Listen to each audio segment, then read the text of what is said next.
Dr. Pamela, why is it so important as a chiropractor and as a woman to have other women in the healthcare profession? Well, let's talk about being a female chiropractor to start with, and then we'll move on to everybody else.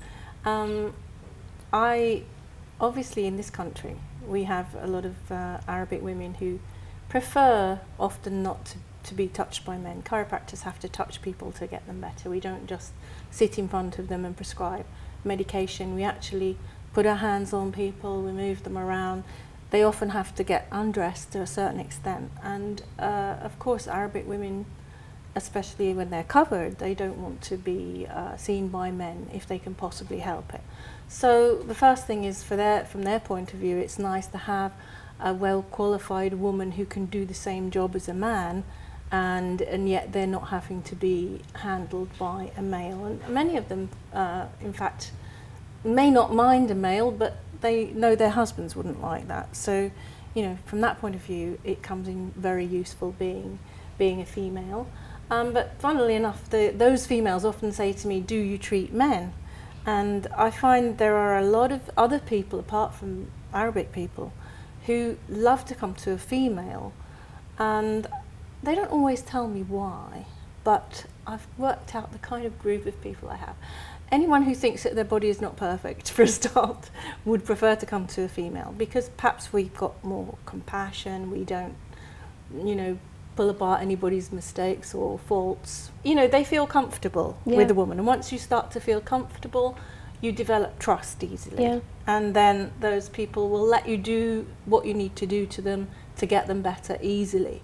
So it's not just women, even men. Sometimes men are a little bit scared of strong men, other strong men, especially maybe if they're not very strong themselves. They may feel that that the strong man is going to judge them. Although, to be fair to my men, that isn't the case, but it's the patient's feeling, isn't it, that's important. So I get a lot of men who are maybe a bit larger than they should be, a bit more unfit than they should be, also fit men, to be honest. Yeah. So, you know, and sometimes people come by chance to one or other of us. We're one female and two male chiropractors together. So sometimes they come to me by chance, and often they choose to come to a female, perhaps because I've also done a lot of writing on my website and on Facebook about various different things which are not always the run-of-the-mill back pain. Yeah. I've written about things like chronic fatigue syndrome, adrenal burnout. I've written about all the different other things, vitamin D deficiency in this country, which is obviously a huge thing. Which kind of seems ironic, right, with the sun? I know, but my goodness, I have to check many people's vitamin D levels, because even though you would think it would be quite, it's all out there, the knowledge. Yeah. But people come to me at least once a week with a dangerously low vitamin D level. I recently read that vitamin D deficiency is one of the biggest health challenges facing women today, across the world. Across the world, but not only, you know, in this country we have all this sun, of course, but we've got many people who cover themselves up, and so they may go walking in the sun, but they've got very little of them exposed, and probably they have sun cream on their face as well, stopping the sun's rays, making the vitamin D. Which is wise, because you don't want to get wrinkles and everything else. But not only the people that are covered up. My first year here, I stayed inside the whole summer because I was really quite frightened of the heat and what it might do to me. And I found myself by October with low vitamin D myself. Yeah. And I realised it, luckily, and I put it right quite quickly. But I also say this to all the expats, you know, you're not immune from it because you're going to hibernate in the summer here. When I went to your clinic once, the advice was to go and walk on the beach once a week, like on your weekend, because I was working too much. Yes, exactly. That's the other thing in Dubai. People work so hard, they don't think about the other side of life, and a little bit of sunlight is magical, really, in terms of your health. So, and also we've got the fear of skin cancer, haven't we? You know, the doctors have put a fear of skin cancer into us, so we put all the cream on us, and we never let any sun get to us anymore. So what are the signs of vitamin D deficiency? What I look out for when people come to me, first of all, if they're covered with an abaya, or even a Kandura, the males as well, I ask them, do they ever go in the sun? Or do they take vitamin D supplementation? Now, more and more people are getting picked up by their GPs or family doctors that have got vitamin D deficiency now. When about 5 years ago, nobody seemed to know much about it. Now it's a bit better. But I look at that first of all, and once we get into the real summer here, I ask people, are they going in any sun at all? And many people are not. Even I don't like to go out in the sun when it gets into the, months of July, August, September. It's almost impossible. So they need to be supplementing. The symptoms are often, and people come to me with this all the time, of course. You can have some pain. Some aches and pains will be worse without your vitamin D level being, over 30. Tiredness generally. Really? And just really, really, knocked out, easily tired. One mum recently said to me, I don't know what's the matter with me, because when I shower my little girl, she's got a little 2-year-old, when I shower my little girl and just, rub her dry and put her pyjamas on, I'm exhausted after that. Well, that's an activity most people should be able to do with no problem. Yeah. But I said, well, okay, we'll do a blood test. And we did a blood test, and she had also anemia, not only vitamin D, but iron deficient anemia. Within 2 weeks of supplementation for those, she is a different person. Even her aches and pains are less. Wow. So, the aches and pains tend to go to an area where there's a weakness. Right. So, if you've got a sciatica problem or anything like that, then the vitamin D deficiency will probably make that a lot worse, because you're going to tire more easily. Also, you'll get more infections, most probably, as well. Your immunity will go down. It can play havoc with your hormones. So it's supposed to be involved in about 200 different reactions in the body.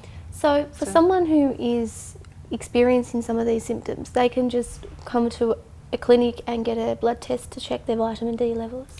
I mean, this is what I do because I'm a chiropractor and we're trained at the level of a general practitioner. They can come and get tested with us. I can write them a referral to a testing clinic where they'll have a blood test. Results come back to me, and if it's simple thing like the vitamin D supplementation, iron supplementation, that's fine. If it's anything more complex, of course, then I'll refer them on to either a general practitioner or a cardiologist or someone who will look after their stuff. I refer a lot of people to endocrinologists, actually. Okay, and what's that? That's a hormone specialist. Wow. Okay. Because many people have problems with their hormone levels and they're not realising it. And they at various ages?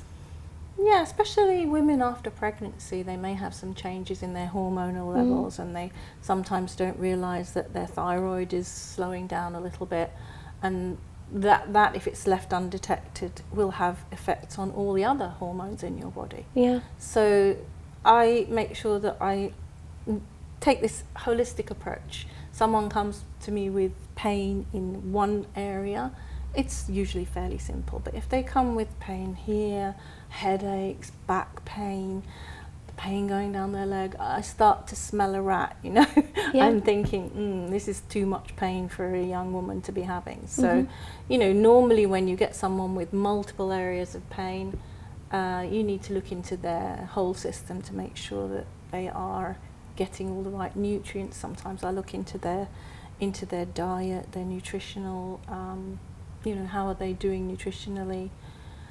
I had a male patient actually only yesterday, I won't mention any names of course, but he was experiencing shortness of breath and had been to many different doctors. Nobody had ever asked him how he was eating, and he confessed that he was eating like a single male and basically eating rubbish, like mustn't say the word, huh? Like that one. Lots of other things like that. Not eating freshly cooked vegetables or even raw vegetables and fruits. Nothing. In fact, I heard on the radio when I was coming that you can reduce your risk of dying from all the Western diseases like heart disease and cancer by 42% by having seven portions of vegetables and fruits a day. Yeah.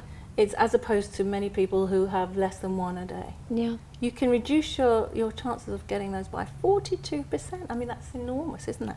So this, amongst other things that I did to this patient, I talked about eating properly. He was never having any breakfast. You know, it annoys me when I hear that no, people are not eating breakfast, because it's like one fundamental thing. You know, you have to start your metabolism going by using your digestion, and you have to have a decent breakfast. Many people are not doing that when they're working hard, and he's also working too many hours, as people do in Dubai, sitting all the time. People are coming to me with more and more strange symptoms. Of course, I have to make sure that he'd been to a cardiologist, he'd had his lungs checked, everything else was working perfectly well, even a psychologist. Yeah. So you definitely bring your feminine intuition, your mother bear instincts into the work that you do. Well, I don't realise that I'm doing it, I suppose, because that's just what I do. Someone is sitting in front of me and they're in trouble in any way, in terms of having pain, or it might not only be pain. In his case, it wasn't pain, you see. It was weight, right? It was shortness of breath. Oh, right, shortness of breath. So he was feeling short of breath all the time. You know, you've got to think outside the box a little bit and see. Of course, I checked his spine and his ribs and everything else, and they weren't working as they should be either. But, you know, you've got to think, why did this young man get into this condition? Too much work, not enough play, not enough good food, not enough exercise. Yeah. The whole thing, you know, and they just need to be reminded, and often they change completely when they realise that it could cause such a strange thing as being short of breath. Yeah. You know, so it's amazing. Well, thank you very much. You're welcome. I've enjoyed it. Yeah. I've conquered a lot of my fears. I still have a few there which I could confess. One of them is being alone. But I think as life has gone through, I've just used fear as a hurdle to get over, actually. So when you want to do something and you think, maybe I'm not going to be very good at that, because I'm sure 25 other people are much better than I am at it. You just have to try. You just have to try these things, and usually you find that once that adrenaline of fear it drives you on. Once it's gone, once it's kind of come up there and gone away, you actually feel that it'll drive you, that fear. It'll get you through whatever it is you want to do. So I think you just have to take it by the horns and go with it. Love now. Well, there's so many kinds of love. First of all, there's not just love between a man and a woman. But if we talk about love between a man and a woman, I think it's magical. I think that first 2 years of a relationship is an absolute magical thing. We really don't understand what it is. But creating true, lasting love is much, much harder. And of course, you've always got the love between mothers and children. You've got the love between sisters and brothers and friends. And I think even if you don't get everything from the relationship in your life, you can get many things from other kinds of people that love you. Courage. Oh, well, if you think you can't do something, if you think you're not going to be able to do something,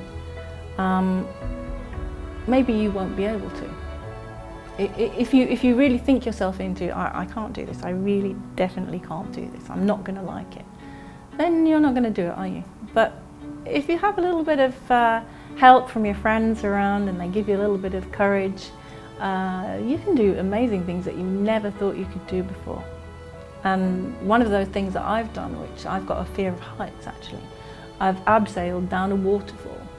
And that was because I have my son and his father driving me on, giving me the courage, really. I was so proud of myself when I finished. Feelings. Well, of course, our feelings are extremely important, and so are everybody else's as well. If we can't take account of how other people feel when we talk to them when we work with them, when we have relationships with anyone as a doctor and a patient. We have to change ourselves a little bit with each different person that comes along, so that their feelings are made to feel positive by the way we behave. And of course our own feelings can sometimes be hurt by people, but I think you just have to let those things go.